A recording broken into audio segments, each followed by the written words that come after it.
tentang debating ya, teori tentang debating. Oke, kita langsung masuk aja tentang pengertiannya ya, teman-teman. Pengertian berdebat. Oke, nanti kalau mau tanya, silakan bisa tulis nama dan NIM di kolom chat. Kita akan berikan poin keaktifan dari yang beraktif bertanya. Juga kita akan diskusi nanti di akhir dari materi ya.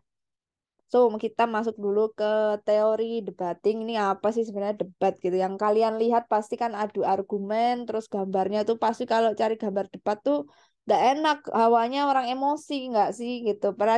Padahal debat sendiri itu tidak bisa kita hindari ya teman-teman, walaupun nanti bukan di ranah publik, bukan di ranah seperti yang kita lihat di televisi. Bisa aja dengan teman sendiri, tidak terkait dengan tema serius, tahu-tahu debat. Mau nentuin makan apa, debat lagi, terus gitu ya. Terus kita punya persepsi tersendiri terkait sebuah statement, terus tiba-tiba marahan. Kan aneh. Itu sebenarnya juga debat loh, gitu ya. Tetapi yang kita maksud konteksnya, kali ini debat yang berada di ranah perkantoran, juga di ranah lebih serius ya, bisnis. Bisa juga di luar itu, misalnya kompetisi, karena ada jenis debat ya, di sini banyak jenisnya. Mungkin yang kita ketahui ada 3 jenis. Tapi kita pahami maksud dan definisi awal bahwa debat itu proses komunikasi juga, sifatnya lisan ya, kita harus public speaking di sini, dengan mempertahankan sebuah pendapat kita, ide, gagasan, dan opini kita. Intinya di sini dia bertukar pendapat dengan orang lain atau tim lain tentang sebuah isu, tentang sebuah problem, masalah atau topik di mana setiap peserta yang menyajikan argumen tersebut itu harus memberikan reason behind the argument atau alasan dibalik kenapa dia bicara seperti itu. Tiap peserta harus mempertahankan. Jadi reasonnya tidak hanya satu, harus punya 2, 3, 4, 5. Kalau nanti dia counter seperti itu, apa yang kita harus siapkan untuk mengcounter balik gitu. Nah, tujuannya kenapa sampai harus ngotot-ngototan seperti itu gitu ya. Tujuannya adalah satu, kita harus mempertahankan sebuah argumen, sebuah pendapat kita. Tuh. Intinya, setelah kita sudah menyampaikan pendapat,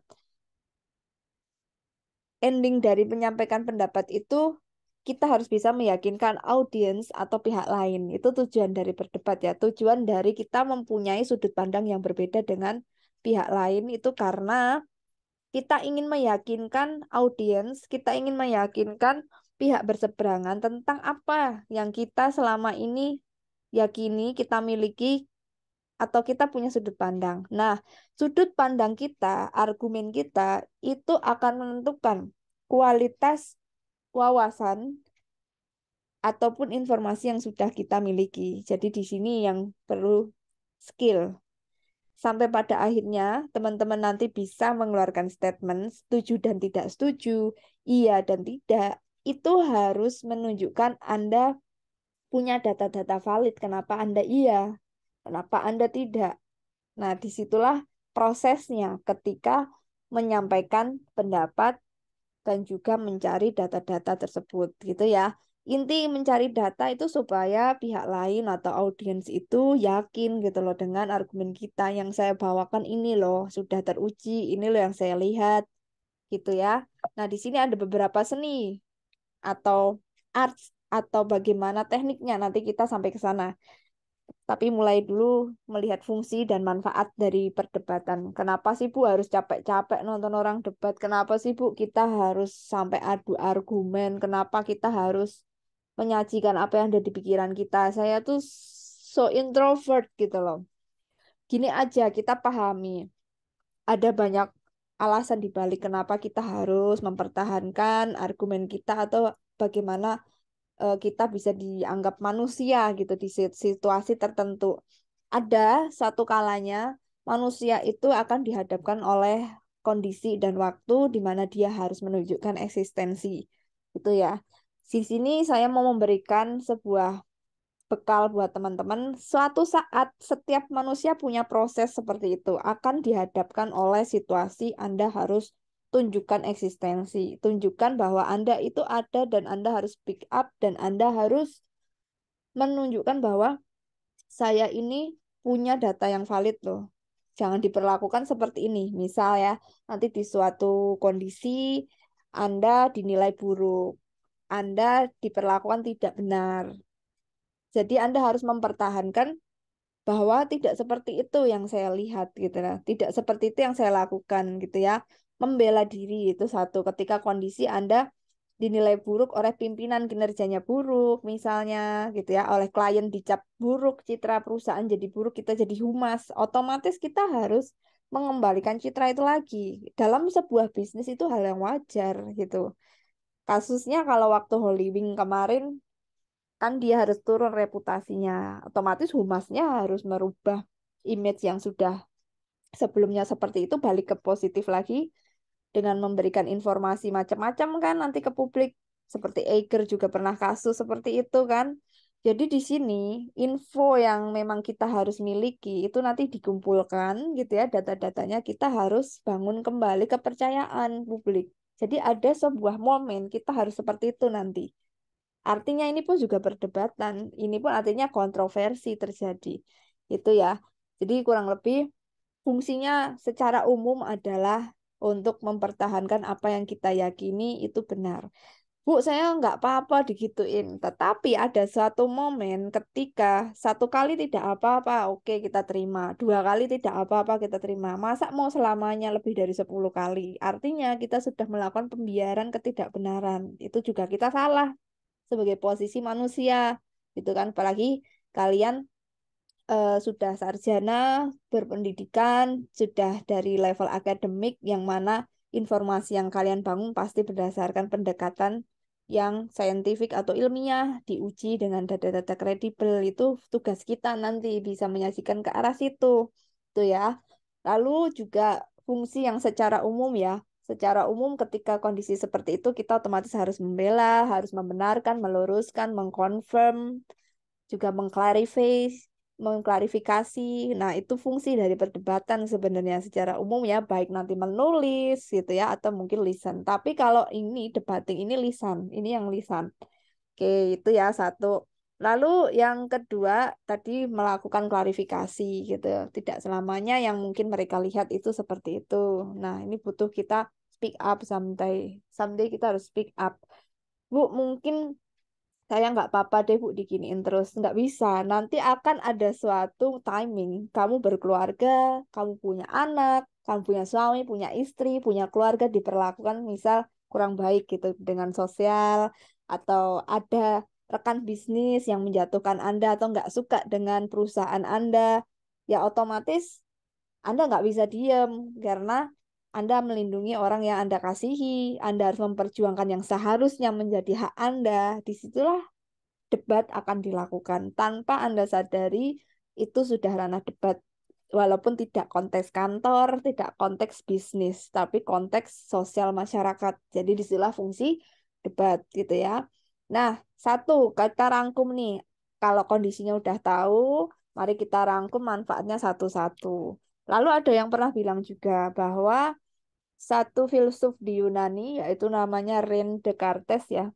Saya lupa filsuf atau bukan, agak lupa, tapi sering saya dengar Rene Descartes pernah bilang bahwa saya berpikir maka saya ada. Artinya, ketika kita mulai memikirkan sesuatu tentang hal apapun itu, artinya kita sudah melakukan usaha untuk kita eksis. Nanti kita sudah menjadi kategori yang manusia banget karena ada kategori lain ya entitas di dunia ini, bukan hanya manusia, ada hewan, juga ada makhluk alam lain di alam bawah. Nah, untuk membedakan kita siapa itu dengan berpikir, yang lain nggak bisa mikir, jadi only human yang bisa thinking gitu ya. Jadi kita harus berusaha untuk menempatkan situasi, kondisi di mana seharusnya kita melakukan itu. Gitu ya.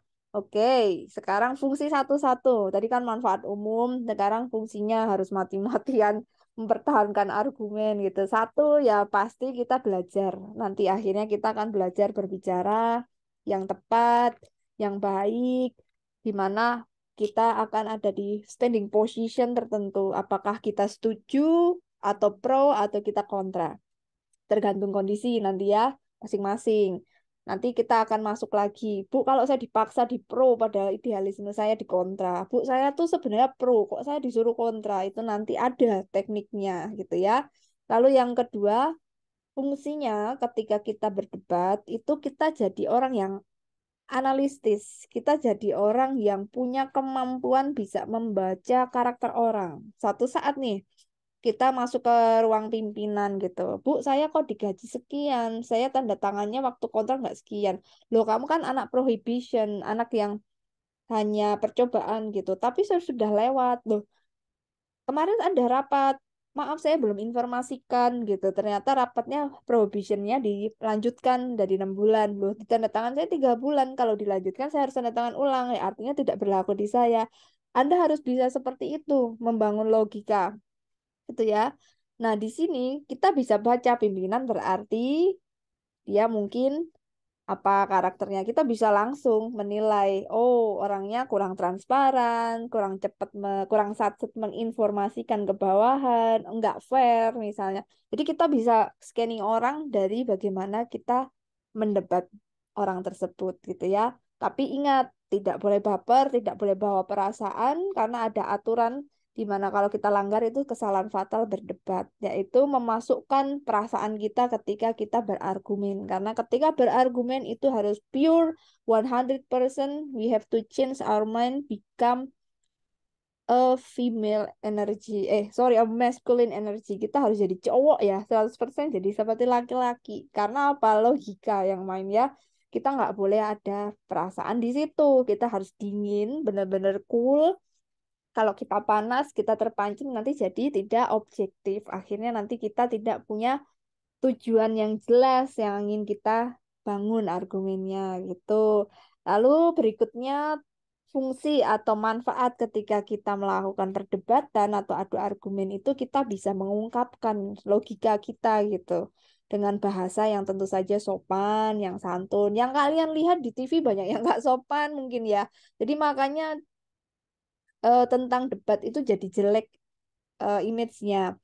Kalau kalian nonton lomba yang edukasi, debat untuk antar SMA gitu ya, yang nasional, lalu juga debat parlemen di Inggris gitu ya, atau di film-film Game of Thrones, atau mungkin film The Witcher dan lain sebagainya, atau Elona Holmes, itu banyak banget tentang proses debat ya, di rumah, di keluarga, di family gitu ya, di politics, di film-film Inggris terutama, karena mereka mungkin bangsa yang sama seperti di Jogja ya, punya kerajaan juga.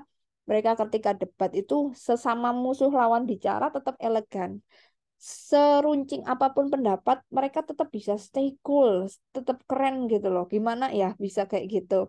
Itu benar-benar bisa jadi contoh. Itu debat yang sesungguhnya, yang beretika, membawakan kualitas-kualitas argumen yang seharusnya. Nah, itu dia latihan debat seperti itu harusnya teman-teman ya. Yang kita bawakan di contoh di TV itu mungkin hanya untuk kepentingan entertainment, untuk membangun rating yang semakin menguntungkan beberapa pihak. Biasanya hanya ke arah seperti itu gitu ya. Untuk yang edukasi jarang sekali untuk bisa kita dapatkan secara gratis. Kita harus agak effort untuk melihat sesuatu yang berkualitas benar-benar. Lalu merangsang kita untuk bisa kritis atau memantik kritisisasi pikiran. Otomatis orang suka nonton debat itu pasti kritis. Sebenarnya kalian sudah punya basic karena di era digital ya, sosial media kayak gini, lini masa atau timeline apapun itu, baik TikTok maupun YouTube, Instagram gitu, juga di Twitter, orang beropini itu sudah banyak banget. Ada podcast dengan sistem talk show, setting talk show-nya tentang satu topik. Nanti podcast A, bintang tamu A bicara tentang pendapat tertentu. Nanti bintang tamu di podcast B itu beda lagi, padahal satu topik gitu ya. Itu pun sebenarnya kan sudah punya data yang beragam. Tetapi gimana pada akhirnya Anda punya posisi statement, setuju nggak? Anda setuju dengan bintang tamu A atau B atau C, atau Anda punya kesimpulan sendiri. Sayangnya, sayangnya ketika kita sudah dapat satu info, biasanya kita kurang kritis karena kita jarang untuk bisa compare. Kita nggak punya skill comparing, teman-teman. Ini yang sangat disayangkan ya, bangsa Indonesia ini seperti ini gitu. Problem besarnya kita itu langsung percaya dengan satu info. Padahal kita harus lihat yang bicara ini backgroundnya apa, yang ditanya tentang apa. Ditanyanya tentang COVID, oke. Lalu yang bicara artis, oke gitu ya. Apakah dia punya background sebagai profesor di bidang patologi atau kesehatan? Apakah dia punya sesuatu hal tentang keilmuan tentang COVID? Kalaupun enggak, hanya opini, hanya subjektivitas dari experience gitu ya. Tetapi kalau dia nanti mengambil kesimpulan, misalnya, oh karena COVID kemarin saya hanya anosmia, tapi nggak sakit perut. Ada yang B yang sakit perut. Nah, dia nggak bisa kesimpulan satu orang kita generalisir bahwa COVID seperti ini. Nggak bisa. Yang bisa kita percaya adalah kalau dia memang dokter atau dia ahli di bidang ilmuwan tentang patologi atau disease atau penyakit yang sifatnya virus gitu dan dia sudah ahli di bidang itu bertahun-tahun, dia sudah menangani COVID, dia bicara tentang itu, baru kita mungkin agak bisa oke deh, mari kita uji dengan pendapat lain. Itu aja masih diuji gitu ya. Satu orang yang sudah bidangnya pun kita nggak bisa percaya kalau kami di akademisi punya pendekatan ilmiah. Satu orang ngomong apa, dia background apa dulu itu. Oh, kalau bukan backgroundnya just opinion, just subjektifnya dia. Oh, imajinasi dia, experience dia. Bukan secara generalisir yang diuji dengan scientific gitu. Jadi kita nggak bisa jadikan itu prinsip dan kita generalisir sebagai statement kita ketika berargumen, wah bahaya gitu ya. Ada kan misalnya orang tua kita gitu misalnya, jangan gini karena saya lihat di grup gitu. Lah siapa yang ngomong di grup ini gitu kan. Kadang nggak bisa karena namanya beberapa orang karakternya sendiri-sendiri ya. Kita bangun bagaimana tidak seperti itu gitu ya. Karena kita sudah sekolah, kita sudah kuliah. Jadi harus bisa memilah-milah mana yang data kredibel, mana yang bukan. Disinilah kita harus bisa kritis gitu ya. Ketika ada informasi datang dari siapa dia dan dia kapabilitasnya apa gitu ya. Kadang ada yang bilang, Bu, jangan lihat orangnya, lihat apa yang disampaikan. Ada dua mata sisi statement itu. Kalau itu jadikan kamu prinsip dan itu tidak diuji itu bahaya gitu. Tapi ketika bisa diuji dan itu untuk jadi prinsip hidup dan itu ada kaitannya dengan nasib banyak orang, harus hati-hati, lihat ulang gitu ya. Ada kalanya bisa, ada kalanya nggak bisa. Jadi lihat timing dan condition, tidak bisa semua kita jadikan satu. Terus juga misalnya benar menurut orang atau menurut kita belum tentu untuk orang lain, makanya terjadi perdebatan. Mungkin data yang dia lihat berbeda dengan data sudut pandang kita, sehingga mungkin ada juga statement bahwa kebenaran adalah nisbi. Kebenaran itu sesungguhnya bukan mutlak. Bisa saja menurut satu pihak gitu yang dia lihat. Makanya selalu terjadi perdebatan. Nah, itu wajar ya. Karena kan manusia itu terbatas sekali ya. Kemampuannya melihat, berpikir sehingga perdebatan terjadi itu hal yang wajar. Nah, di sini juga kita otomatis akan meneliti atau riset. Makanya ketika disuruh berargumen, nanti pasti ada sebuah konflik ya, konflik pendapat. Nah, di situ suka kadang dijudge ya, beberapa orang bisa melakukan sebuah penilaian atau judge. Kok gitu sih kesimpulannya kamu itu? Kamu kurang riset nih, gagal riset banyak ya istilah kayak gitu di Twitter ya. Gagal riset kok nggak tahu sih itu apa gitu kan ketahuan langsung ya dia kalau nggak pernah baca, nggak pernah main lebih jauh ke timeline sosmed yang lain misalnya. Nah, di situ kita bisa lihat bahwa kurang meneliti karena penelitian tidak harus dengannya skripsi. Bisa kita hunting, main-main ke lini masa yang lain gitu ya. Lalu kita bisa juga menyimak, mencari tahu sisi positif negatif satu isu. Sebenarnya perdebatan itu hanya menyampaikan argumen yang berbeda dari sisi orang lain saja sih gitu. Menyampaikan berbagai sisi pendapat masing-masing kepala orang gitu ya. Jadi kita bisa lihat mana plus minus tentang isu. Misalnya nih, nanti kalian disuruh debat tentang nuklir untuk Indonesia, W1 statementnya. Pasti kan ada sisi positif, ada sisi negatif gitu ya. Dengan adanya argumen yang berbeda, kita tahu, oh untuk Indonesia cocoknya gini, oh yang cocok di sini, yang nggak cocok ini, oh ini bisa negatif, ini bisa juga positif. Nah, pasti sesuatu hal dalam dunia ini tidak ada yang 100% positif. Dunia ini nggak bisa 100% putih terang benderang, teman-teman. Selalu ada titik hitam, pasti itu. Lalu dalam satu dunia ini juga nggak mungkin hitam semua, pasti ada titik putih satu gitu. Jadi namanya gelap terang, positif negatif itu sudah hal biasa menjadi penyeimbang dunia gitu ya. Supaya untuk saling belajar bersama. Bahkan yang kita anggap salah itu buat dunia mafia bisa jadi itulah jalan hidup ninja mereka gitu. Bahkan yang kita anggap benar bisa jadi buat mereka salah. Ya enggak sih? Jadi itulah dunia. Jadi kita harus bisa masuk ke dunia real ya sebenarnya. Kalau belum kerja itu belum menemukan dunia sesungguhnya sebenarnya teman-teman. Lalu yang berikut fungsi atau masih manfaat ya. Kalau kita beradu argumen itu kita akan jadi manusia yang pikirannya itu runtut, runut, sistematis. Jadi tahu akar muakal, asal muasal, akarnya dari mana, tahu sebab akibat. Karena kita akan belajar membaca, kita menganalisis. Ya, ini kadang juga kita gampang kemakan hoax karena kita tidak jago baca, tidak jago untuk reading, tidak jago untuk menganalisis bacaan. Mau baca we males kok, ya gampang dihapusi lah kayak gitu.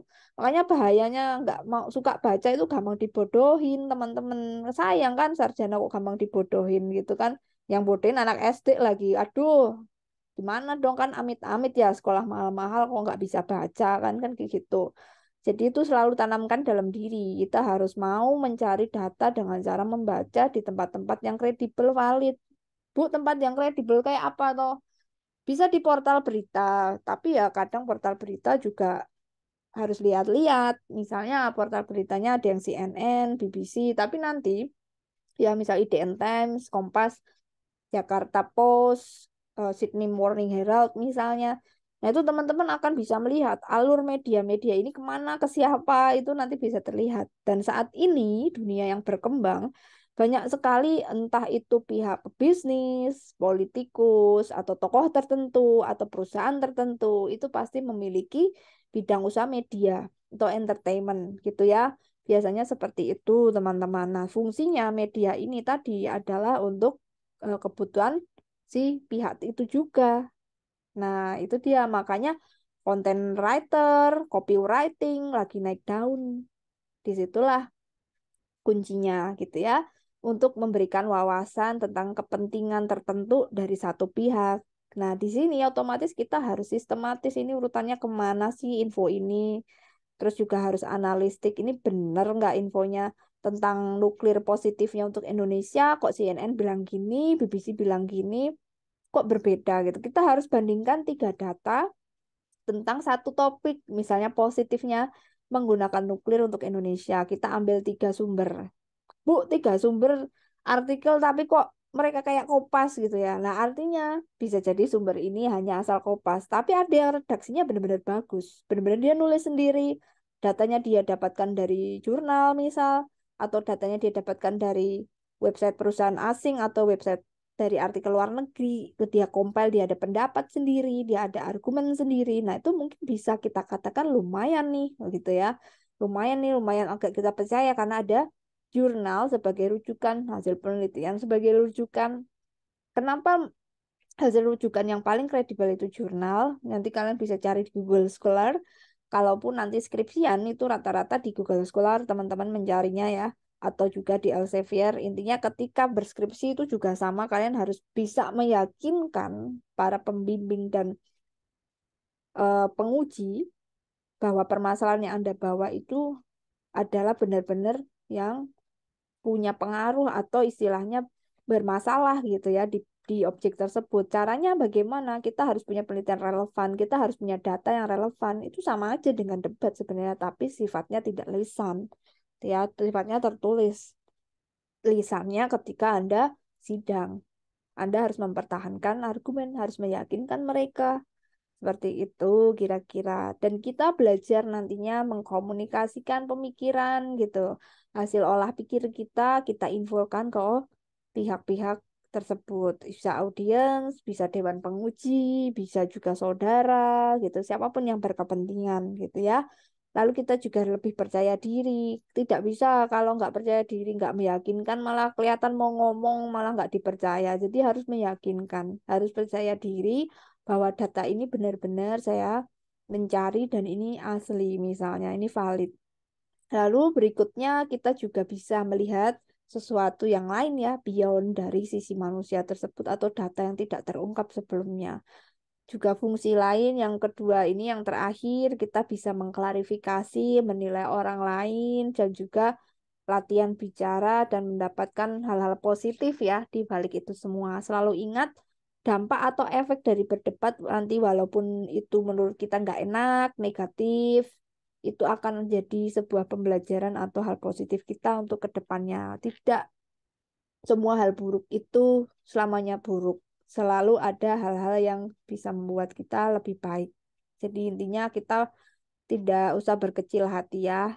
Lalu untuk tujuan berdebat, di sini tujuan umumnya adalah meyakinkan orang lain atau audiens akan pendapat yang kita sampaikan.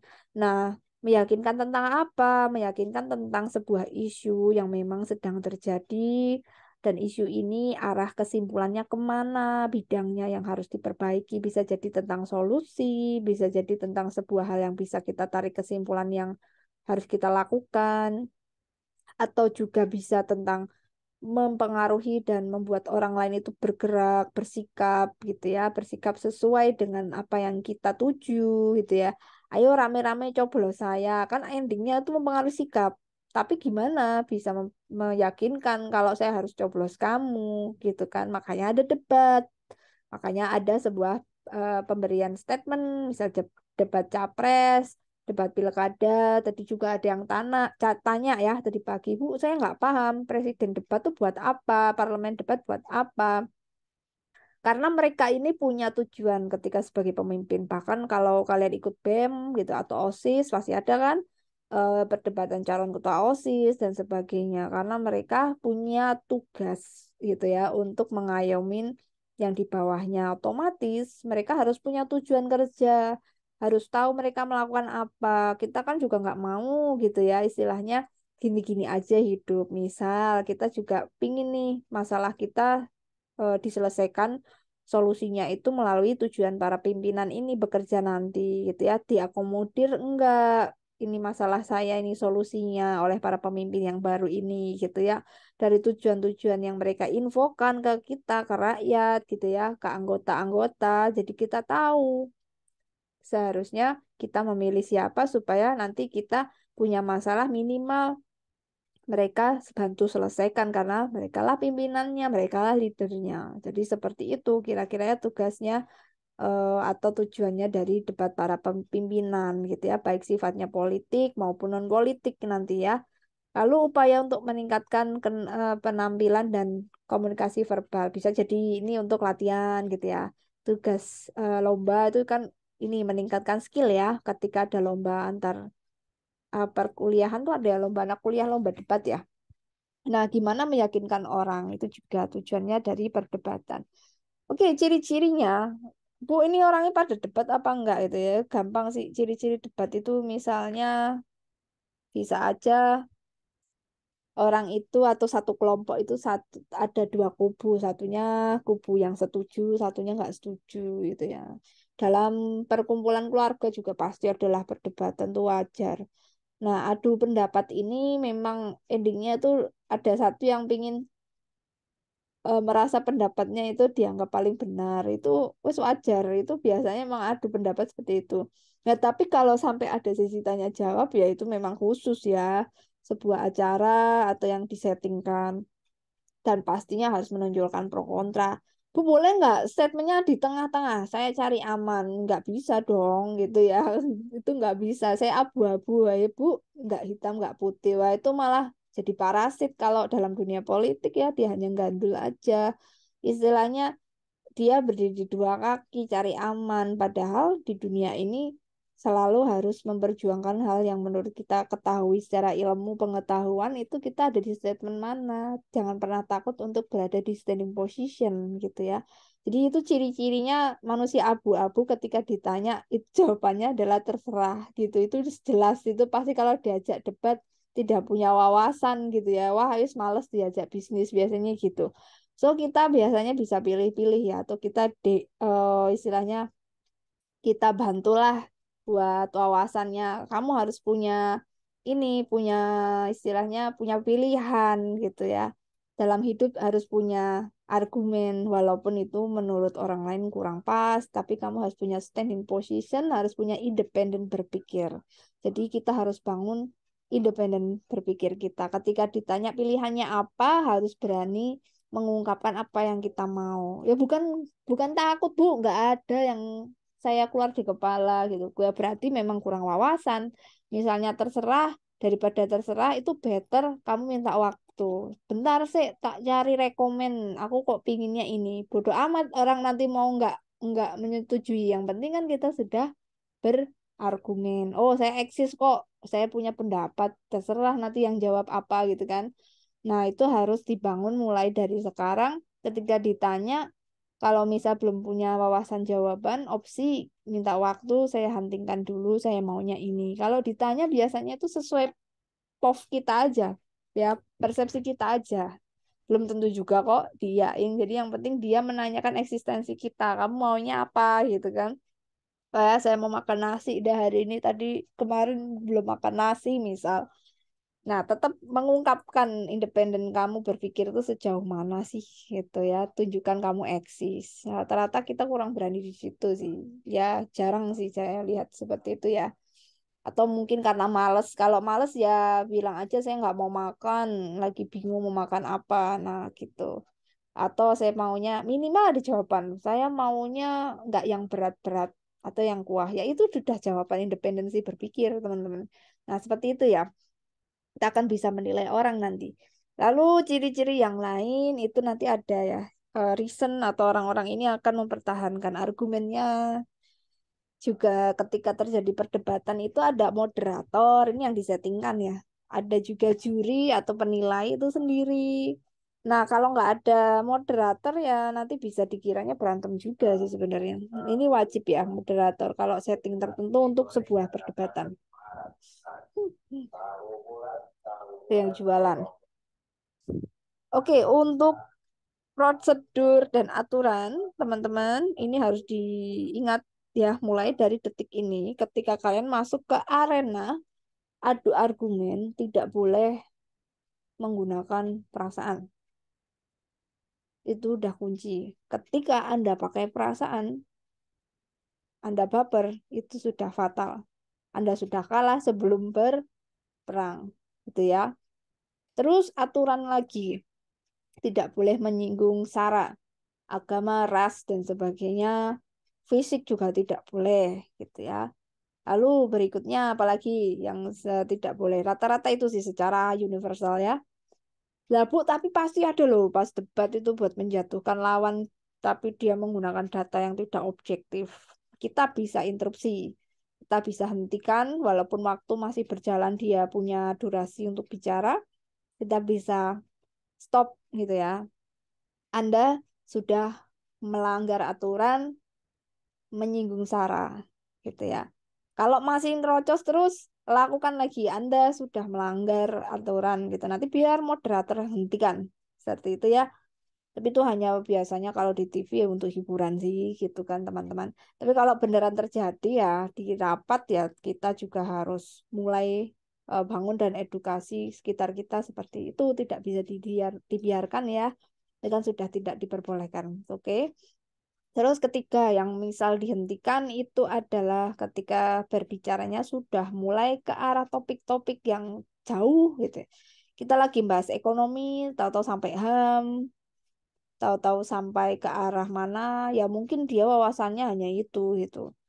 Tetapi kalau sudah waktu durasi yang ditentukan melewati, lebih baik dihentikan gitu ya. Maaf itu sudah di luar konteks, seharusnya ini, seharusnya itu, jadi ada border dan kesepakatan. Biasanya kalau acara settingan tertentu atau terkait dengan debat di TV atau di lomba ya ada moderator sih akan memberikan ini ya informasi kalau sudah keluar topik seperti itu.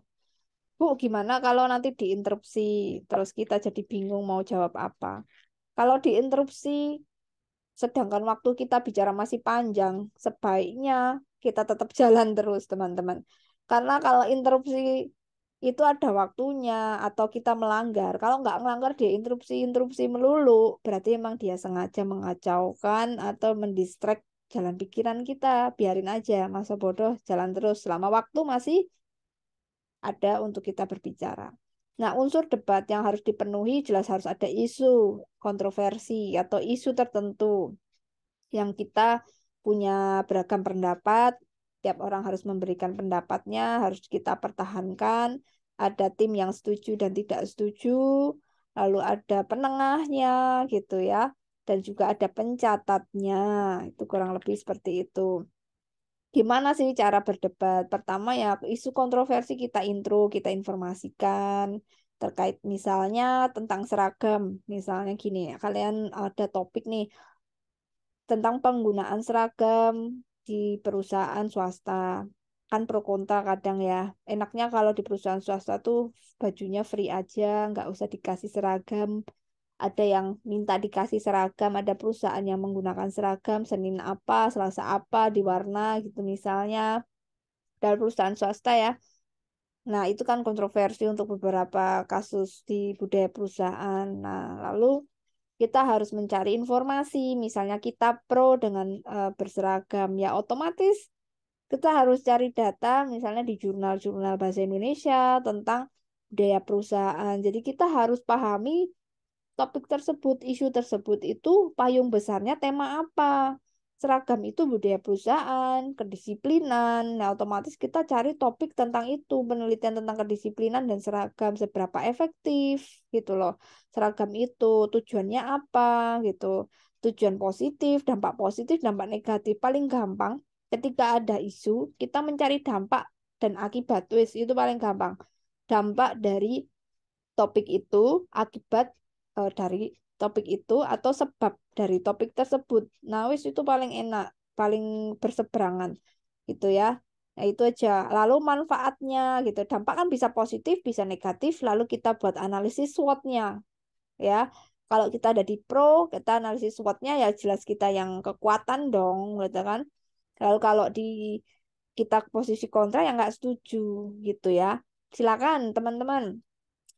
Jangan lupa diketikkan nama dan NIM untuk yang ingin bertanya terkait proses perdebatan atau proses adu argumen, baik itu nanti di ranah bisnis, ranah politik, atau non keduanya. Boleh ya, langsung tanya. Yang tanya di kolom chat, biasa akan saya catat untuk keaktifan teman-teman semua minggu ini ya, sambil saya jelaskan untuk tentang struktur debat dan teori yang lain.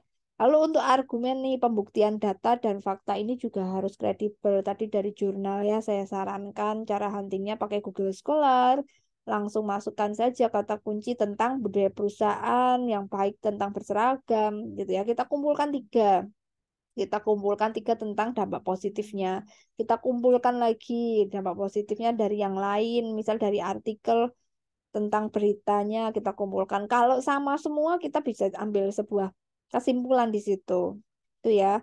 Nah, di sini harus relevan, harus nyambung, teman-teman. Harus logis juga gitu ya dengan bukti. Nah, terkadang ketika berargumen, teman-teman semua harus diingat gitu ya, ada yang disebut dengan logika fallacy. Logika fallacy itu kesalahan berlogika ya atau logika yang benar. Itu yang susah, harus belajar tentang manajemen logika kadang teman-teman. Jadi seperti ini. Ada satu topik gitu ya, isu deh. Nah, ini ada yang tidak bisa kita jadikan sebuah bukti ya.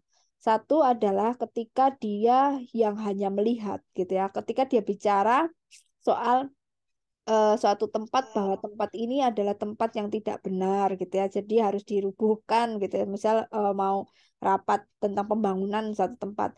Tempat ini banyak hantunya gitu ya. Atau tempat ini mungkin kurang baik lah feng shui-nya gitu. Nah, otomatis kita kan menyajikan sebuah data atau argumen yang orang lain belum tentu bisa lihat gitu ya. Terus nanti pasti ditanya sama pimpinan banyak hantunya. Kamu bisa lihat, misalnya kamu lihat ada bukti orang pernah lihat diganggu gitu kan. Saya lihat gitu, saya ada videonya misalnya gitu kan. Nah, tetapi yang lihat tuh hanya dia, gitu, hanya satu orang. Tetapi ketika yang lihat itu banyak orang gitu loh, di depan orang rapat gitu, misal lihat, ya wes itu berarti jadi general buktinya. Kalau yang lihat hanya satu orang, misal nih, oh ini ekonomi kita kok jadi melemah gitu, terus misalnya buktinya tuh cuma satu berita yang membuktikan itu, atau yang lihat hanya pihak tertentu kecil gitu loh, kayak nggak meyakinkan banget, lalu pihak yang lain yang mayoritas juga nggak lihat gitu, jadi itu hanya orang tertentu dan tidak berlaku general, misalnya tidak berlaku general, itu tidak bisa dijadikan bukti, itu dikiranya kita halu nanti. Makanya kan ada ya tukang debat yang kesannya kayak halu karena dia yang lihat sendiri, dia merasa dia datanya oke, tapi orang lain tidak bisa melihat itu gitu. Jadi data yang dia bawakan bukan data general yang orang awam bisa lihat. Kan aneh. Dia merasa di perbatasan melihat ada A, ada B, perbatasan negara gitu ya. Sehingga bisa ditarik bahwa ada permasalahan di sini. Yang dia yang lihat tuh cuma dia, mungkin tentara nggak lihat, kan aneh. Jadi kan dia menarik sesuatu logika yang tidak bisa orang awam itu juga lihat, itu nggak bisa. Bukti itu tidak valid. Walaupun kita bisa lihat hantu misalnya gitu ya, yang lihat itu doang, bukan general, itu anomali. Sesuatu bukti anomali nggak bisa. Walaupun kita benar-benar punya sense ke situ. Misal ya, ada sebuah drama Korea nih teman-teman. Saya lupa, I Hear Your Voice apa ya, udah lama tuh, yang main Lee Jung Suk kalau nggak salah. Jadi ceritanya dia bisa melihat kalau orang yang di depan dia itu berbohong gitu ya. Dia bisa membaca pikiran orang. Jadi orang penjahat itu ngaku sama dia kalau dia yang membunuh gitu. Tetapi itu bukan bukti yang kuat di persidangan. Jadi bukti yang kuat itu yang sifatnya bisa dilihat semua orang, bukan anomali. Jadi satu anak ini bisa mendengar perkataan penjahatnya bahwa dia yang membunuh, tetapi tidak ada bukti. Itu kan anomali, itu nggak boleh gitu ya. Makanya ketika persidangan itu nggak berguna juga, itu punya sense. Kamu harus bantu saya untuk mengulik orang ini bicara apa saja tentang bukti yang dia sembunyikan. Misalnya ada senjata yang diletakkan di sini, dipancing, akhirnya dipancing untuk menemukan bukti fisik gitu ya. Makanya ketika mengeneralisir sesuatu, mengiyakan sesuatu, harus kita lihat sendiri atau orang lain juga lihat gitu ya. Secara umum, secara awam juga lihat gitu. Itu baru bukti logis. Terus bukti logis kedua itu sifatnya tidak bisa generalisir. Misalnya ada kucing gitu kan. Ada kucing loh, kakinya cuman 3 kemarin gitu. Terus lalu kita bilang semua kucing kakinya 3. Terus buat generalisir dari anomali gitu kan ya nggak boleh ya teman-teman. Jadi kita tidak bisa karena ada satu bukti gitu ya. Misalnya Indonesia nih orangnya nggak bisa debat atau membacanya rendah, misal minat bacanya rendah gitu kan. Nah, itu survei dari mana? Misal dari survei beragam, dari AC Nielsen iya, dari IDN Times iya, dan survei ini diakui gitu dengan badan internasional dan pemerintah. Artinya ini berarti valid gitu loh data ini. Tapi kalau kita bikin survei sendiri dan itu tidak diakui badan, misalnya secara internasional atau oleh seluruh orang di dunia ini gitu misalnya, tidak bisa teman-teman ya, jadi harus semua orang juga sepakat gitu. Nah itu dia yang masuk dengan bukti yang jelas, jadi tidak bisa data generalisir itu langsung kita bilang Pak Indonesia orangnya malas, mungkin satu orang yang bilang gitu, orang bule misal, atau orang tidak suka dengan Indonesia gitu, bukan berarti bule ya, siapapun. Lalu kita mengiyakan, belum tentu apakah itu sudah dibuktikan secara saintifik, sudah disahkan oleh badan yang memang itu diakui pemerintah dan internasional secara pengetahuan, itu baru boleh kita jadikan sebagai bukti. Lalu kesimpulan, setiap perdebatan selalu ada kesimpulan karena kan namanya juga memberikan info yang berbeda dari berbagai sudut pandang, mana yang A mana yang B, kita harus bisa tarik positif negatifnya, solusi untuk masalahnya ini apa sih gitu ya, apa pembelajaran untuk kedepannya tuh.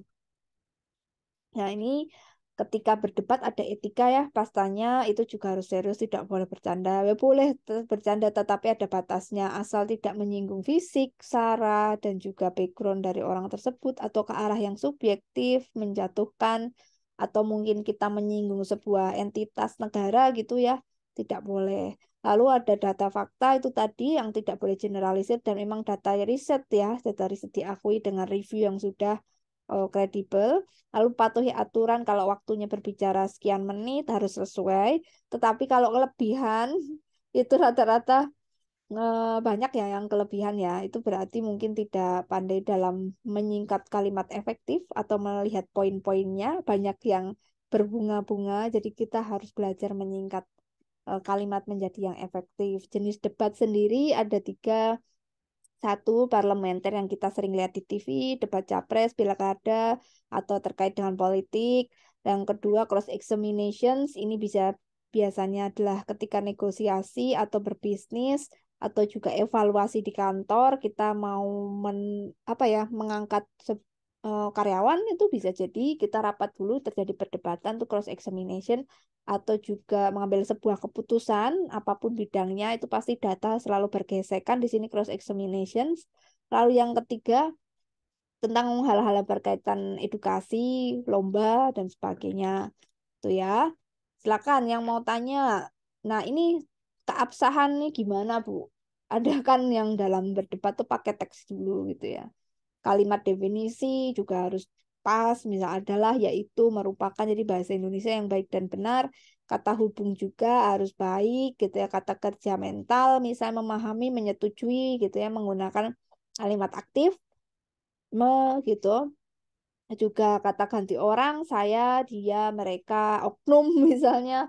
Nah, oknum ini disebutkan siapa, mereka atau bagaimana. Nah, untuk debat caranya memang pertama kita buka dulu pernyataan gitu ya, statementnya.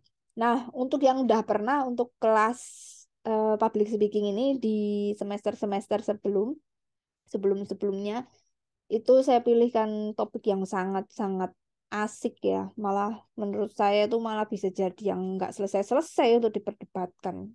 Biasanya topiknya itu terkait dengan percintaan sih teman-teman. Kalau semester lalu kita berdebat tentang sebuah statement gitu, nanti teman-teman dibagi menjadi berapa kelompok, tuh ya. Dibagi menjadi berapa kelompok, terus Anda menjadi standing position, dipaksa untuk standing position. Dalam perdebatan selalu seperti itu, dalam sebuah instansi, apapun, kita selalu ada pemaksaan standing position. Seharusnya kalian itu secara idealisme di hati kalian itu setuju, tapi kalian dipaksa berargumen tidak setuju. Itu sudah hukum alam dalam bekerja gitu ya. Karena kita kan ikut orang ataupun kita ada di situasi tertentu kita harus gitu nanti suatu saat walaupun berbisnis sendiri ya. Pasti itu teman-teman. Kita dipaksa standing position padahal hati kecil enggak gitu. Nah, saya biasanya ngasih statement tentang cinta tidak harus memiliki. Nah, itu ini Pol. Nanti kita coba ya. Nanti kita akan coba untuk minggu tertentu membahas tentang hal-hal konyol gitu. Kalian yang dapat pro siapa, yang dapat kontra siapa, otomatis harus siap-siapkan data terkait standing position Anda gitu. Walaupun Anda nggak suka, ya, itu ada caranya membangun jiwa agar berada di standing position itu gitu, teman-teman. Nah, ketika debat berlangsung, saya sarankan mencatat ya kalau memang tidak begitu ahli untuk bisa melihat poin dan benang merah, ketika pihak lain untuk menjawab, sudah menjawab, kita punya catatan kecil gitu, catatan kecil tentang argumen intinya apa sih. Jadi kita bisa nyanggah gitu ya, bisa memberikan argumen yang sebaliknya dari data-data yang kita punya. Rata-rata yang bisa memberikan sanggahan yang bagus ya memang harus banyak baca, teman-teman. Jadi kita harus menguasai benar-benar memahami sungguh-sungguh topik isu yang memang detailsnya itu kita harus pelajari betul-betul, kita diskusikan dulu dengan teman circle kita gitu ya. Dalam berteman harus punya circle yang banyak, harus punya kategori circle, misalnya teman santai, hore-hore, teman nonton, teman hangout, makan, minum itu sendiri. Teman untuk berdiskusi terkait tentang cuan atau punya teman untuk arah dagang gitu atau untuk masalah pekerjaan sendiri. Teman untuk misalnya terkait dengan akademik gitu yang suka belajar sendiri gitu. Jadi harus punya teman itu beragam kategori supaya teman-teman sebagai manusia ke depan itu punya skill itu bisa terpakai lah minimal yang nggak stuck di situ aja. Jadi circle-nya itu harus punya beragam ya.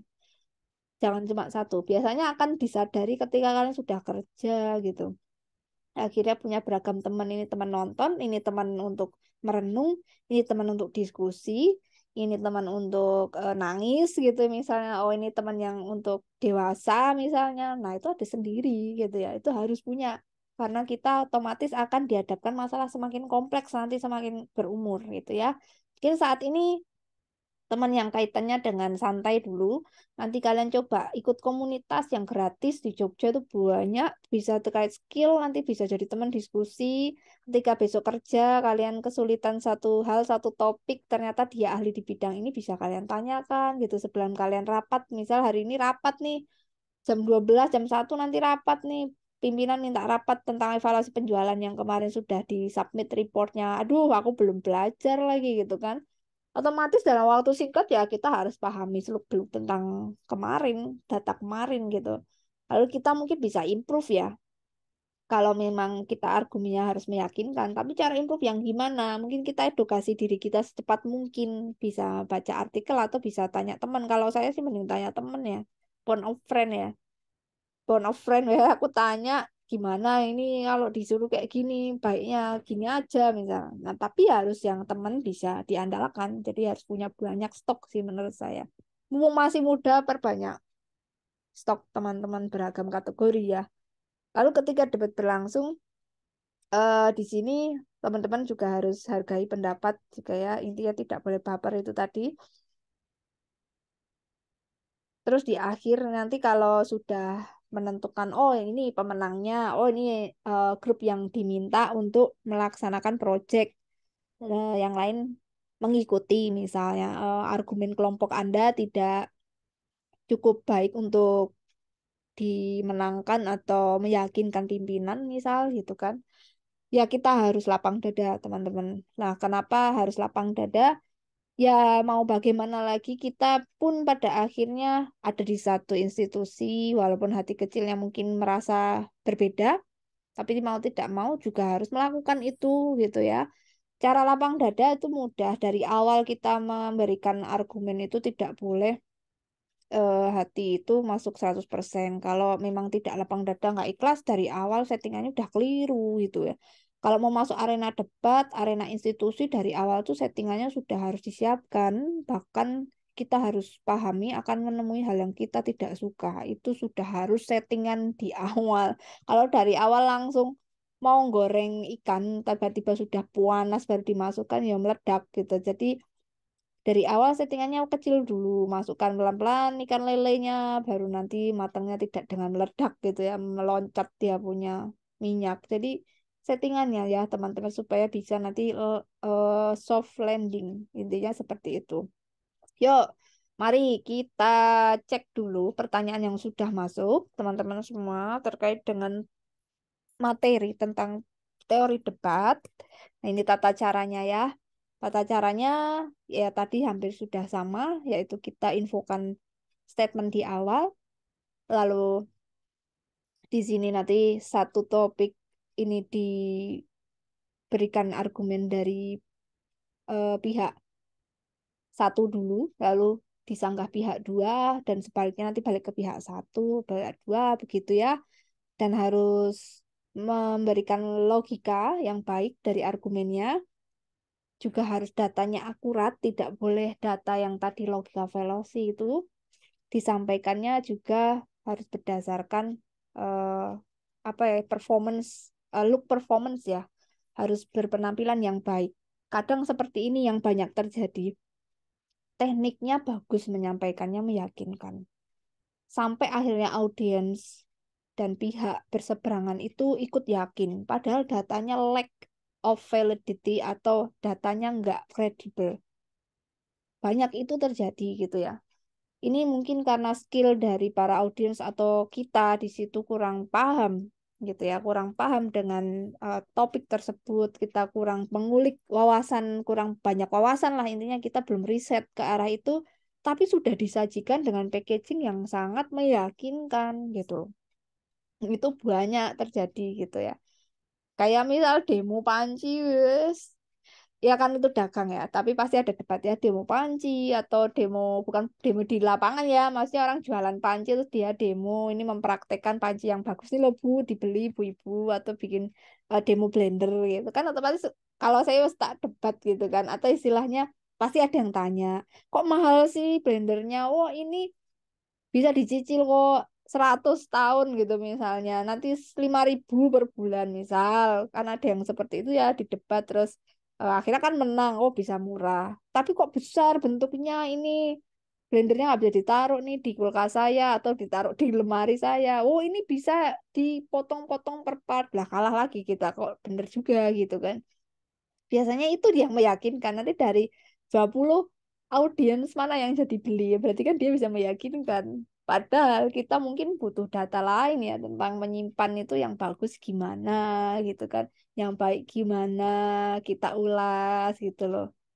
jadi kadang ya mereka tahu sasaran-sasaran yang kira-kira audiens ini cukup diyakinkan dengan penampilan ada akhirnya kan ini bisa digarap gitu ya teman-teman. Nah, kalau kita sudah tahu ilmu ini, mereka akan pikir-pikir 2 kali dan mencari strategi lain untuk meyakinkan kita yang sudah paham, tidak dengan penampilan aja, mungkin dengan data gitu ya. Datanya kita dicarikan dari versi luar negeri, dari kampus-kampus besar misalnya. Tetapi kan kalau kita orangnya jeli, kita yang cari bukti itu bener nggak Harvard bilang kayak gini, bener nggak nih Stanford bilang gini ya. Saya kejar Stanford yang di mana nih linknya. Saya cari kok enggak ini link lama. Nah, tuh kan kadang ada video hoax misalnya Indonesia kenapa kenapa ternyata tuh video dari luar negeri cuma diganti aja judulnya gitu kan tapi itu diakui milik Indonesia misal diakui ini masalah terjadi di Indonesia. Nah, itu dia kita harus cek benar-benar data yang dia sampaikan benar nggak gitu kan. Oke, yuk lanjut yuk. Ini ada yang takut saya kan sakit banget ya. Ini sambil teknik ya, teknik memenangkan. Yo, di sini nomor 1 yang tanya ada dia. Oh, dia Fitri. Dia bertanya, cara meminimalisir supaya tidak ada rasa, oh, tidak mendengar rasa. Oh, cara supaya meminimum kebaperan dalam berdebat gitu ya. Karena tidak bisa dihindari memang pasti ada rasa. Oke, caranya adalah kita harus tahu tujuan kita apa sih kalau kita ingin mengeluarkan argumen. Itu aja. Pertama, besok rapat nih, pasti debat meneh. Tujuannya apa sih kita rapat? Tujuannya yang penting kita sudah memberikan info yang seharusnya. Mau dia nyalahin, mau dia menyanggah info kita salah, terserah kayak gitu. Tugas kita hanya menyampaikan, bukan merespon. Gitu aja. Kita harus tahu tujuan masuk arena itu mau apa. Mukul ya wes, kalau dipukul misal bertanding ya gulat kita tujuannya memukul kalau tujuannya mukul kalau dia pukul balik berarti kan kita tangkis nih terus misalnya tujuannya nanti ya pukul lagi gitu kalau misal nanti ada luka itu ya sudah itu dampak tujuan kita bukan menangisin luka dari hasil pukulan lawan bukan menangisi apa yang sudah dilakukan lawan. Tujuan kita kan memukul. Itu aja. Jadi meminimalisirnya adalah kita harus stay objektif. Kita harus tahu main purpose kita ngapain gitu loh. Oh, meramaikan suasana. Makanya kan lawakan sekarang nggak ada yang baper. Lawakan di TV itu kan udah nggak ada pukul-pukulan. Terus misalnya mau disindir apa, habis itu udah lewat karena tujuannya apa? Membuat suasana lebih refresh, membuat orang lain nggak stres, gitu kan? Membuat yang lain tertawa, tapi tidak menggunakan baper-baperan. Jadi itu jangan difokuskan. Jadi rubah fokus pikiran kita. Itu berarti pikiran kita belum disetting. Kita harus punya manajemen pikiran. Ingat, pikiran adalah pemimpin. Pikiran adalah awal mula dari segala hal yang baik di diri kita. Pikiran adalah penentu hidup kita. Jadi pikiran itu harus disetting karena dia adalah pemimpin leader dari semua tubuh kita. Itu ya. Jadi awalnya memang harus dari pikiran, dari manage your mind as well. Itu ya, dia dan teman-teman. Lalu Nabila, yo, Nabila bertanya, di debat perlu nggak materi yang seimbang antara pihak pro dan kontra? Tidak, tidak ya Nabila, karena kamu harus ada di salah satu standing position, kamu tidak boleh di abu-abu. Kalau debat, nanti kita biasanya disuruh atau sudah diminta untuk kontra atau pro. Misal Nabila dan teman-teman diminta nih, Nabila aja. Nabila diminta di tim yang pro dengan nuklir. Misalnya nuklir di Indonesia, statementnya. Nabila harus sajikan data terkait nuklir yang positif itu apa dampaknya gitu ya untuk Indonesia dan akibat positifnya apa. Itu harus disajikan Nabila. Jadi Nabila nggak tidak perlu menyajikan kontra. Tetapi Nabila harus tahu, gitu aja. Tapi Anda tujuannya menyajikan yang pro. Tetapi Anda tahu kontranya. Dengan tahu kontranya, Anda bisa sanggah pronya. Anda harus siapkan pronya. Nabila harus siapkan yang pro, yang positif. Bu, jiwanya di kontra. Gimana nih? Aku merasa nuklir itu bahaya. Itu udah tertanam di pikiranku. Ingat, pikiran adalah pemimpin. Jangan-jangan pemimpinnya kurang main jauh-jauh nih gitu kan, namanya pemimpin perlu ditransformasi, perlu di-manage. Kita harus main-main ke portal untuk terkait dengan data-data ya. Misalnya di YouTube ada video terkait manfaat dari nuklir atau ada ahli nuklir di Indonesia yang pernah kuliah S3 di Jepang terus dia bilang untuk nuklir ini manfaatnya besar. Seandainya kita punya SDM yang mumpuni, yang sanggup, kita bisa buat kecil-kecilan, bisa hemat batu bara. Jangan batu bara kita residu untuk merusak lingkungan sekarang sudah parah. Dampak dari lingkungan batu bara dan nuklir itu lebih parah batu bara misalnya. Nuklir itu andaikan bisa dihandle nggak akan parah gitu ya. Nah, misal seperti itu dan juga lebih biayanya murah. Nanti kalau Nabila dan teman-teman sudah nonton videonya, sudah memahami tentang data-data pro, biasanya akan punya jiwa atau terpengaruh biasanya rata-rata seperti itu. Jadi dengan melihat dua sisi, nanti akan punya data yang berimbang pada akhirnya. Tapi fokusnya adalah yang di pro karena tugasnya di pro. Tinggal nanti kita settingkan teknik berbicaranya. Tinggal kita settingkan gimana gaya yang meyakinkan dengan kata-kata pemenggalannya seperti apa kalimatnya begitu. Dengan data yang apa yang ditampilkan di layar gitu. Kurang lebih gitu ya, Nabila. Jadi kita biasanya hanya boleh menyajikan pro, tetapi di belakang layar kita paham tentang kontranya, supaya pas nanti diberikan sanggahan, kita bisa balik bersanggah dengan pro versi yang sudah kita siapkan. Gitu ya, Nabila. Thank you, ada Lintang. Yuk.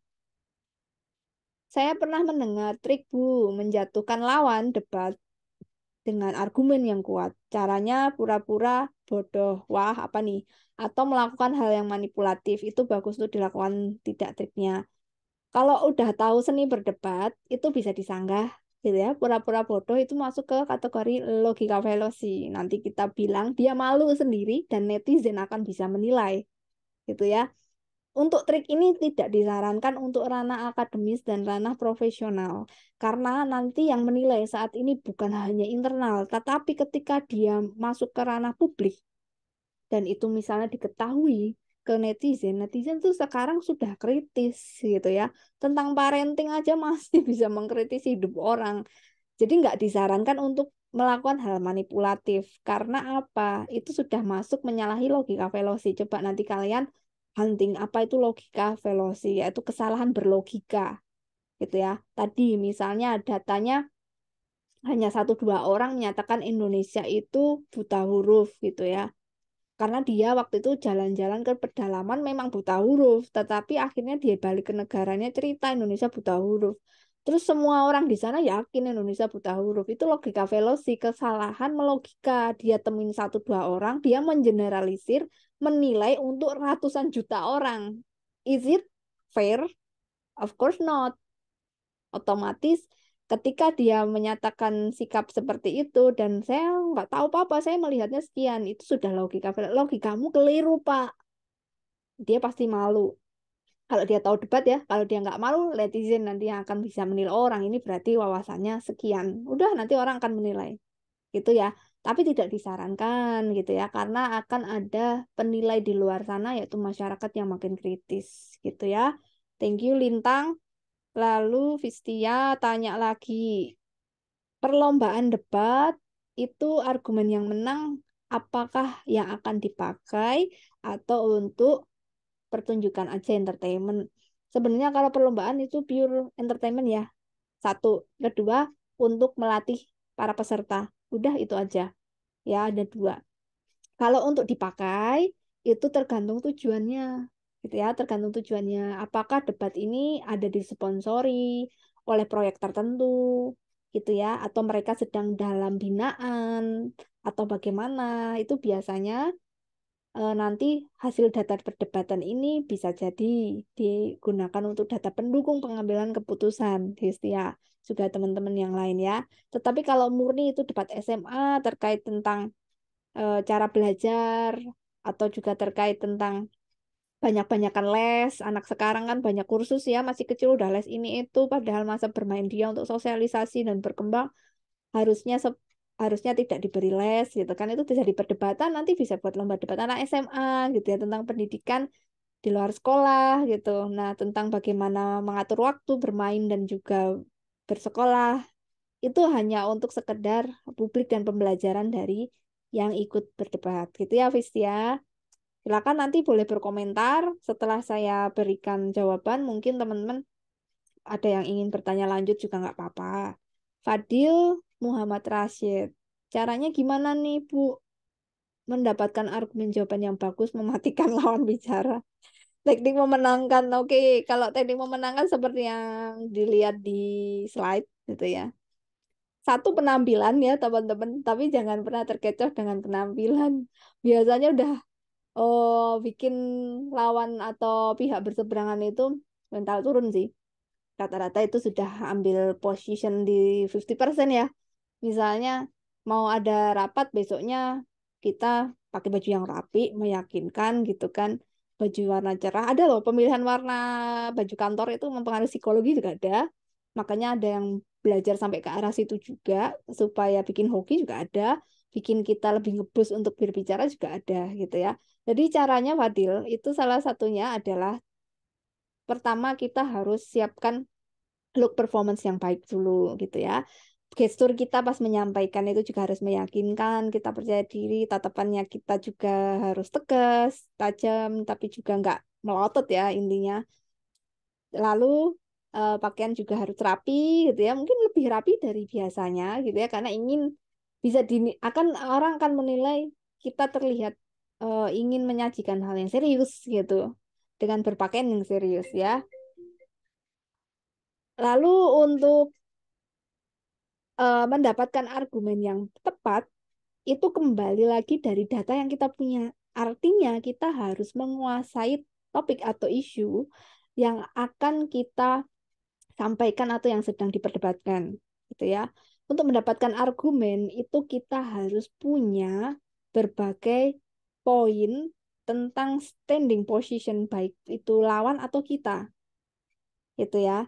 Semakin banyak poin tentang standing position kita, kita semakin banyak punya sanggahan dari pihak yang berseberangan, gitu ya. Tetapi ingat tidak boleh manipulatif.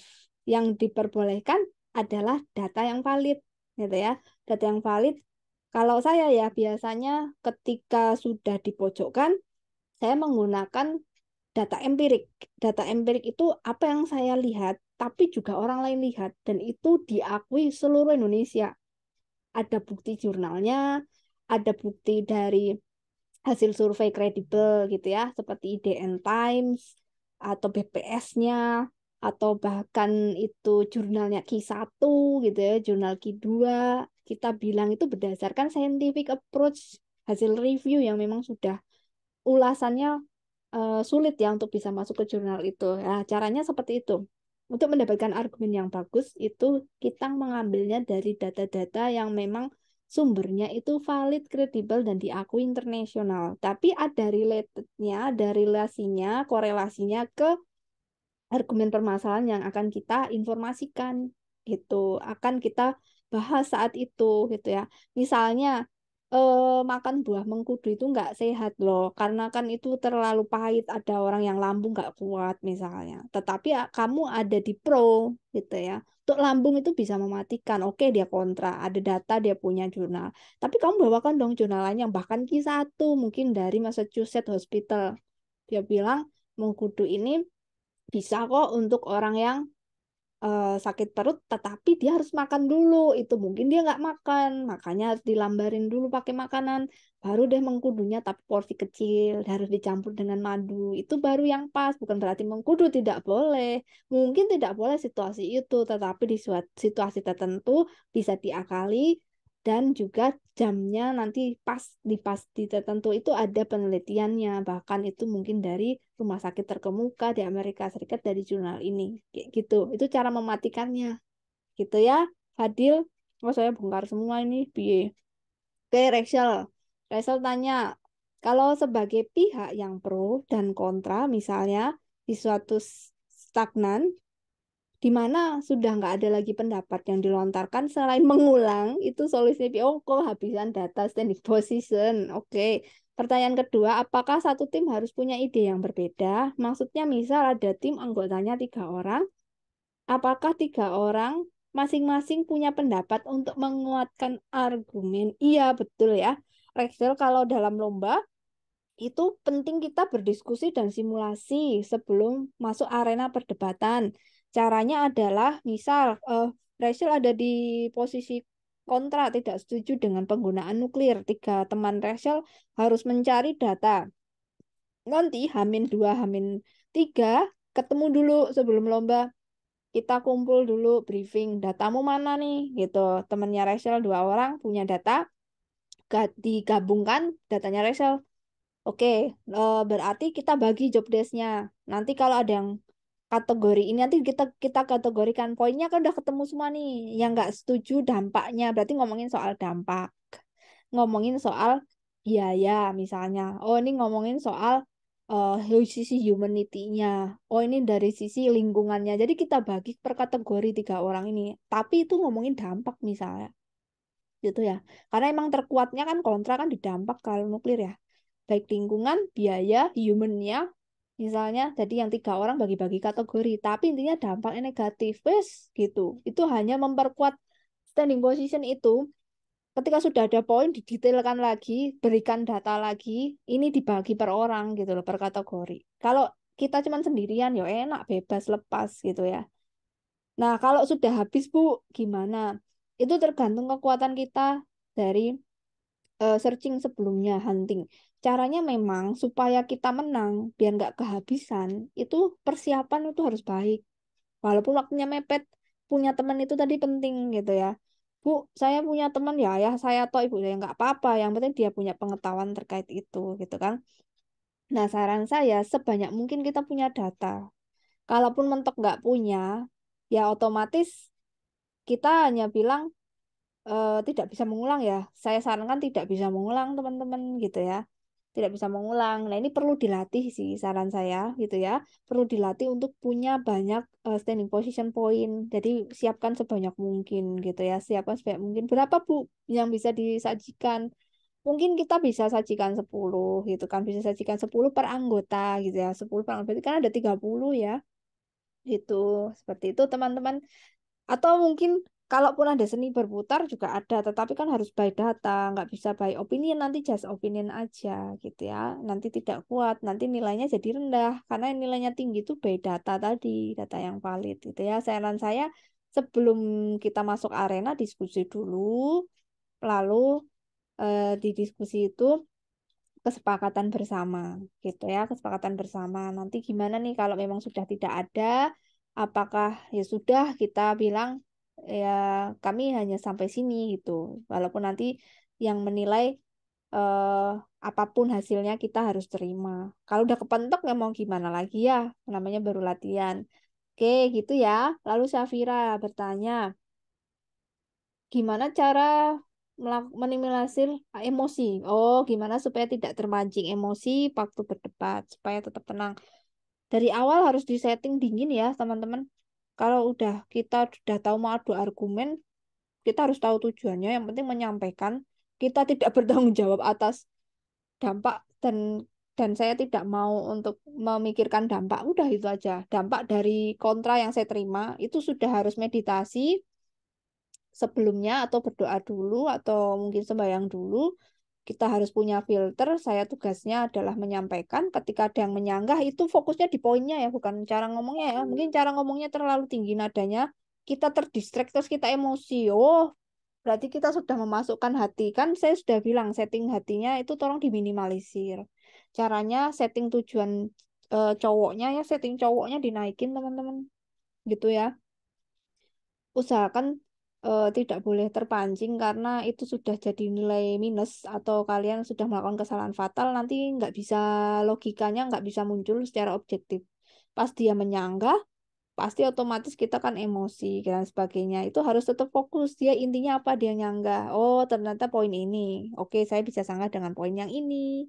Itu aja mainnya tuh enak sebenarnya mainnya tuh hanya di benang merah yang dia omongin jadi kita nggak mau melihat cara dia melempar bola saya hanya mau tangkap bolanya jadi intinya seperti main bola dia mau dengan smash cara apa terserah yang penting bolanya aku bisa tangkap bisa lempar balik ke dia intinya itu aja sih itu seperti kita main pingpong main badminton tetapi dengan berbagai macam gaya sih mereka gitu ya tapi itu hanya dengan lisan gitu teman-teman logikanya itu kan emang ada orang badminton terus marahan gitu kan nggak ada kamu nih kekencengan caranya sakit loh aku kan ya kocak ya jadi seperti itu teman-teman ya seperti main pingpong badminton ya, di situ ada sportivitas juga rata-rata lupa bahwa tidak boleh ada bawa perasaan gitu kan orang olahraga juga nggak bawa perasaan kok malah malah sangat sportif ya aneh ya harusnya debat juga seperti itu ya oke Wiwit Khairia. Debat itu masalah menang dan kalah, Kabu. Lalu bagaimana yang salah dibenarkan. Debat itu adalah masalah bagaimana bisa meyakinkan audiens dan pihak berseberangan. Jadi bisa saja dikatakan kalah itu apabila pihak berseberangan akhirnya juga meyakini opini lawan, itu ya, mengiyakan opini lawan. Lalu jika salah dibenarkan itu harus punya persepsi di awal bahwa kebenaran itu tiap masing-masing orang punya versi gitu ya. Salah itu bisa aja versi satu orang dengan data yang berbeda. Jadi kita anggap salah karena datanya berbeda. Itu aja kalau kita ada di posisi dia, datanya pakai data dia bisa aja benar gitu ya. Jadi di sini yang terkait kalah menang itu sebenarnya yang bisa dikategorikan menang adalah yang bisa meyakinkan pihak lawan. Kalau tidak bisa bicara lagi, Bu, kayak tadi Raisel bilang tidak ada lagi data yang saya harus sanggah, saya nggak punya. Ya artinya bisa dinilai mengiyakan sih sebenarnya gitu ya. Bisa aja mengiyakan dengan pihak lawan karena sudah tidak bisa lagi menyanggah gitu. Karena nggak ada bukti lagi bahwa kamu harus di standing position itu. Itu ya.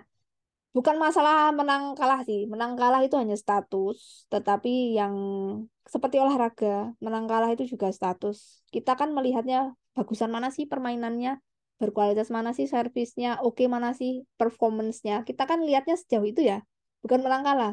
Tapi bagaimana inti dari konten.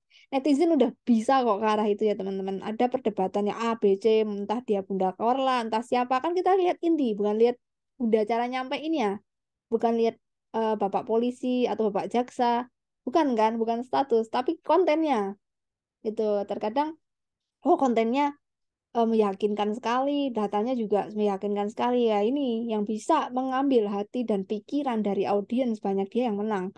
Walaupun secara kompetisi statusnya kalah, bisa itu terjadi. Jadi menang kalah itu bukan di arena, tetapi di luar arena, di masyarakat, di publik yang menilai menang kalah, walaupun ya nanti debat presiden yang menang secara kontestasi di panggung, tetapi masyarakat yang memenangkan hati masyarakat siapa?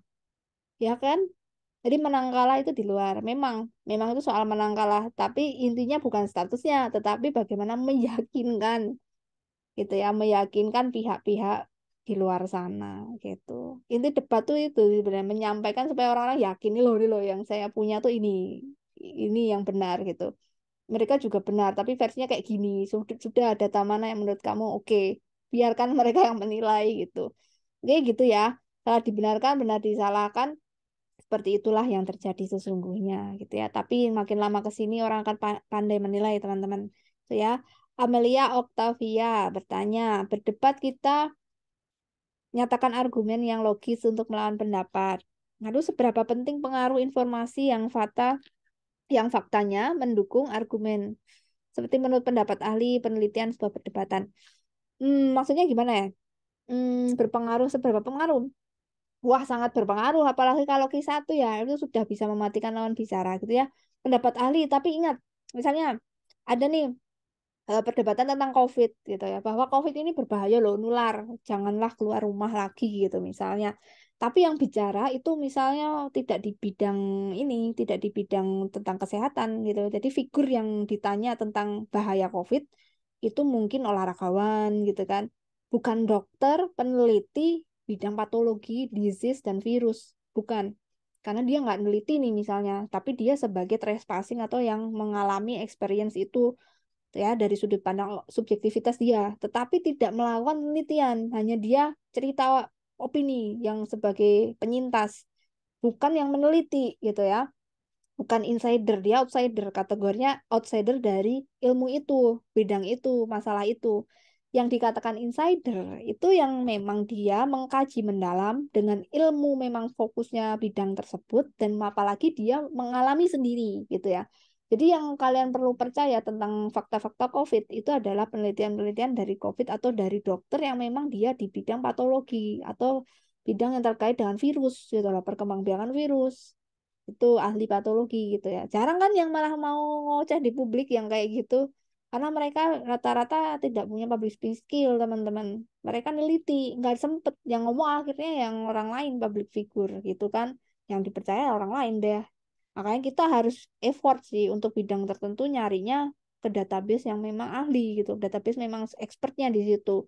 Seperti jurnal kesehatan gitu kan. Akhirnya tentang ini, dokter ini menyatakan rumah sakit ini sudah meneliti gitu ya. Tapi itu pun kesimpulannya kita bisa harus lihat, oh ini hanya kasusnya di daerah ini aja, berarti beda-beda gitu ya. Rata-rata untuk mengeneralisir sangat berbahaya kalau memang bukan ahlinya ya. Jadi seperti itu, seberapa kredibel, sangat kredibel kalau emang itu penelitian dan bidang yang terkait ya ahli tersebut. Oke, ada Syarif. Lanjut lagi, gimana cara menghadapi lawan debat yang tidak sesuai dengan topik? Bisa apa kita tanggapi? Oh, kita langsung bilang bahwa Anda melanggar logika fallacy. Anda sudah melanggar SARA. Anda sudah di luar konteks. Kamu tidak perlu ladenin jawabannya. Nanti moderator yang akan diskualifikasi akan menilai gitu langsung. Biasanya kayak di ILC itu Bang Karni bilang ini udah melenceng topik, kembali gitu, kembali ya berarti dia tidak boleh berargumen, kembalikan ke lawan yang mau berargumen, jadi dia tidak boleh berargumen lagi gitu ya, dihentikan dulu. Jadi tidak perlu ditanggapi, tapi kita bilang bahwa Anda sudah melenceng, itu tidak bisa saya tanggapi gitu ya, ini sudah di luar konteks. Nanti biasanya moderator ambil alih gitu ya. Santi Vanessa bertanya, perlombaan debat banyak mosi, pendapat ya, apakah kita harus menguasai gitu. Lalu bagaimana kita mengungkapkan argumen yang tepat sedangkan kita dibagi tim pro saat hari H. Ini adalah kecepatan dari kita hunting sebenarnya dan mengedukasi atau membuat kita acknowledge atau mengacknowledge atau memperkaya wawasan secepat mungkin, secepat kilat. Saya waktu ngelamar jadi pengajar juga di kampus ini baru diinformasikan Hamin 10 menit saya disuruh ngajar apa? Saat itu ada simulasi ngajar kan? Waduh, saya disuruh ngajar. Biasanya rapat sih kayak gitu kan, nggak pernah suruh ngajar. Kalau rapat kan ada persiapan. Ini Hamin 10 menit suruh ngajar gitu kan. Jadi sekarang terbiasa, suruh masuk kelas, suruh bikin materi mendadak udah biasa ya 10 menit kurang kelas gitu. Kita saya langsung buka handphone, hunting di Google, saya masuk Google Scholar misalnya, di situ sudah lengkap ya, jurnal-jurnal itu sudah lengkap. Misalnya saya disuruh ngajar tentang apapun, ya saya jelaskan tentang dasar-dasar tentang filosofi administrasi gitu. Saya masuk aja ke searching Google gitu, saya masukkan di Google Scholar tentang topiknya, misal definisi administrasi bisnis, lalu tujuan administrasi bisnis, lalu contohnya administrasi bisnis. Sudah 3 poin aja cukup gitu ya. Nah, kalau ini lombanya mungkin panjang 1 jam, terus banyak sebuah pendapat argumen yang memang harus kalian pilih, mau pro atau mau kontra gitu ya. eh, Kalian pilih yang memang itu sudah punya wawasan sejauh ini gitu, atau cari yang memang mudah gitu, cari yang paling mudah untuk dihunting dalam waktu singkat gitu ya. Dan di hari H biasanya nggak mungkin lah 10 menit. Itu kan expert banget ya. Kalau lomba tuh biasanya cuma semalam. Misalnya LKS, besoknya debat, sorenya disuruh ngambil topik untuk presentasi ya. Itu kamu masih punya waktu semalam. Biasanya anak-anak mahasiswa mahasiswa saya yang jadi pembimbing LKS rata-rata disuruh membimbing ya.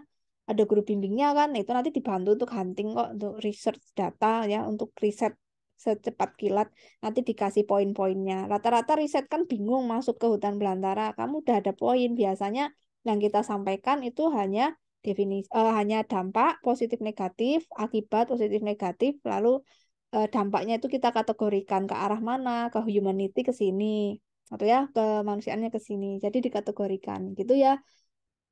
Kita harus tahu poin-poinnya, apa yang harus disampaikan, itu yang jadi kunci penting. Lalu kita harus tahu mana sumber-sumber yang bisa kita ambil sebagai data yang bisa membuat kita meyakinkan pihak lawan. Itu aja gitu ya. Itu ada triknya. Oke, El Santi, kurang lebih begitu. Teman-teman yang lain seperti itu ya. Nanti kalau misalnya mau lebih dalam lagi tentang mencari data yang valid, itu ada di mata kuliah metodologi penelitian ya. Metodologi riset, hunting jurnal, cari data primer, sekunder. Biasanya saya langsung main ke BPS sih teman-teman, atau saya sarankan misalnya anak-anak suruh cek BPS nih, suruh cek hasil survei, mana nih yang menyatakan menurun nih, enggak Indonesia di judgement kayak gini datanya apa gitu ya. Siapa yang kasih survei, atau Bank Dunia kah, GDP kah gitu-gitu ya, BDP kah gitu ya. Oke, kurang lebih seperti itu teman-teman. Terima kasih banyak sudah memberikan pertanyaannya. Saya rasa semua orang bisa untuk memberikan argumennya, tapi kan untuk mempertahankan itu soal yang lain. Karena artinya kita harus punya banyak info, rata-rata masih sedikit info, artinya kurang membaca, sehingga lakukanlah banyak membaca, perluas wawasan teman-teman, dan nikmati proses itu. Ketika masuk perdebatan selalu untuk dingin pikirannya, dan ingat fokus tujuannya menyampaikan, tapi jangan pikirkan dampaknya itu saya tersakiti dan sebagainya. Itu bukan tujuan kita ya untuk ikut arena itu. Tujuan kita menyampaikan, dan kita tahu harus belajar apa ketika dapat dampak itu, apa yang harus kita lakukan. Jadi ambil positifnya sih. Gitu. Terima kasih teman-teman semua. Ini mungkin waktunya sudah lebih-lebih gitu. Sampai ketemu lagi minggu depan. Kalau ada pertanyaan boleh dilanjut di grup WhatsApp. Jangan lupa absensi hari ini. Sampai ketemu lagi minggu depan. Saya tutup kelas hari ini ya. Wassalamualaikum warahmatullahi wabarakatuh. Waalaikumsalam Waalaikumsalam warahmatullahi warahmatullahi Waalaikumsalam warahmatullahi wabarakatuh. wabarakatuh. Terima kasih, Bu. Terima kasih, Bu. Ya, sama-sama. Silakan kalau mau live ya.